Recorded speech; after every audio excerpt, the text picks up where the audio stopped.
Welcome back. आज हमारा tutorial number power मिल के अंदर 84 है। पिछले 3 लेसन्स के अंदर हमने complete die programming, part programming को हम परफॉर्म करते आ रहे हैं। आज भी कुछ इस तरह ही है। ये स्क्रीन के अंदर आपको एक डाई नज़र आ रही है जिसको हम आज मुकम्मल मशीन करने वाले हैं। अब ये मॉडल आपको कैसे मिले? गूगल ड्राइव का लिंक मैंने डिस्क्रिप्शन के अंदर दिया हुआ है। आप उसके ऊपर क्लिक करके मेरी जो एक फ़ोल्डर ओपन होगा आपके पास गूगल ड्राइव के अंदर, उसमें ट्यूटोरियल 84 के नाम से ये फ़ाइल आपको मिल जाएगी। ठीक है, जैसे ये देखें ट्यूटोरियल 84, इसको आपने करना है डाउनलोड। और उसके बाद आपने इसको फाइल के अंदर जाकर इंपोर्ट के ऊपर क्लिक करके मॉडल के ऊपर क्लिक करेंगे तो आपकी ये फ़ाइल पावर मिल के अंदर आ जाएगी। अच्छा, फ़ाइल आपके पास इस तरह से आएगी, उल्टी पुठी पुठी हुई है। आपने अब इसको सीधा करना है। तो सीधा करने के लिए क्या करना है जी? एडिट के अंदर आना है, मॉडल के रोटेट के ऊपर क्लिक करना है और एक्स एक्सिस के लॉन्ग, ये देखें प्रिंसिपल एक्सिस हमारा एक्स एक्सिस, इस एक्सिस के लॉन्ग हम इसको 180 डिग्री रोटेट करेंगे तो ये आपकी साइड सीधी हो जाएगी। ठीक है, अब इसमें जो दूसरा काम हमने करना है वो क्या करना है? इसके जी को ऊपर लेके जाना है, टॉप के ऊपर लेके जाना है। उसका क्या तरीकेकार होता है?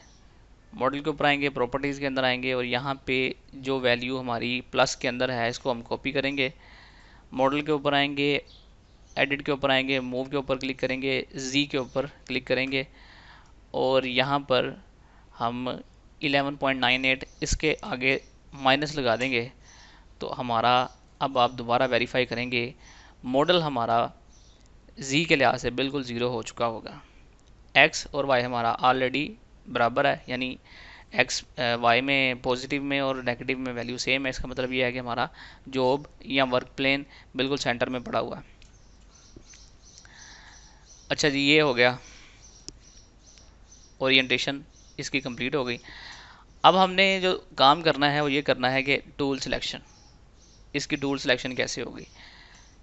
इसके लिए मैंने प्लान किया है कि एंड मिल 16 के साथ, एंड मिल 16, एंड मिल 16 के साथ मैं इसकी रफिंग करवाऊँगा और एंड मिल 8 के साथ मैं इसकी सेमी रफ करवाऊँगा और बॉल नोज़ 8 के साथ मैं इसको फिनिश करवा दूँगा। बॉल नोज़ 8 के साथ मैं इसको फिनिश करवा दूँगा। याद रहे कि हमने अपने जॉब को पकड़ा हुआ है 3 एक्सिस मशीन के अंदर, 3 एक्सिस मशीन के अंदर हमने अपने जॉब को पकड़ा हुआ है। इसलिए ये जो कर्वेचर्ड सरफेस है, अगर हम इसको फ्रंट से देखते हैं तो ये एक स्लोपी सरफेस है। इसको फिनिश करवाने के लिए हमें बॉल नोज़ की ज़रूरत ही पड़ेगी। हाँ, अगर हम यूज़ कर रहे होते 5 एक्सिस मशीन तो इस मशीन को हम यहाँ पर इस सरफेस के अलोंग एक वर्क प्लेन लगाते और इसको फिनिश कर लेते। लेकिन चूँकि बदकिस्मती के साथ हमारे पास 3 एक्सिस मशीन है, 5 एक्सिस को हम अफोर्ड नहीं कर सकते। ठीक है, गरीब गुरबा तो लिहाजा ये है कि हमें गुजारा करना पड़ेगा। हम यहाँ पर बॉल नोज़ जो कटर है उसको यूज़ करेंगे इसकी फिनिश करवाने के लिए। अच्छा जी, ये हो गया। अब मशीन करवाने के लिए मैंने आपको बताया कि हम 4 कटर यूज़ करेंगे, end mill 16, end mill 12, end mill 8 और बॉल नोज़ 8 mm। तो सबसे पहले हम टूल सिलेक्शन कर लेते हैं। डेटाबेस के अंदर जाएंगे और यहाँ पर जो जो हमने टूल इस्तेमाल करने हैं उनको क्रिएट कर लेते हैं। End mill 16 create, end mill 12 create, ball nose 8 इसको भी क्रिएट किया और एंड मिल 8 इसको भी क्रिएट किया। लो जनाब, ये हमारे 4 जो कटर हैं मुख्तलिफ़ किस्म के, ये क्रिएट हो चुके हैं। एंड मिल 16 को हम एक्टिवेट कर लेंगे। इसकी मदद से हम अपने पार्ट को रफ़ करवाएंगे। अच्छा, इससे पहले ये आपको यहाँ पर होल नज़र आ रहे हैं, ये लोकेटिंग पिन्ने डाई की यहाँ पर लगती हैं। इसमें हमारा कटर जब जाएगा तो हमें थोड़ी सी परेशानी होगी। ठीक है, तो उस परेशानी से बचने के लिए क्या करेंगे कि हम इन होल्स को ऊपर से बंद कर देंगे, यानी इनके ऊपर कैप लगा देंगे। तो हमारा जो एंड मिल 16 है ये इन होल्स के अंदर नहीं जाएगा,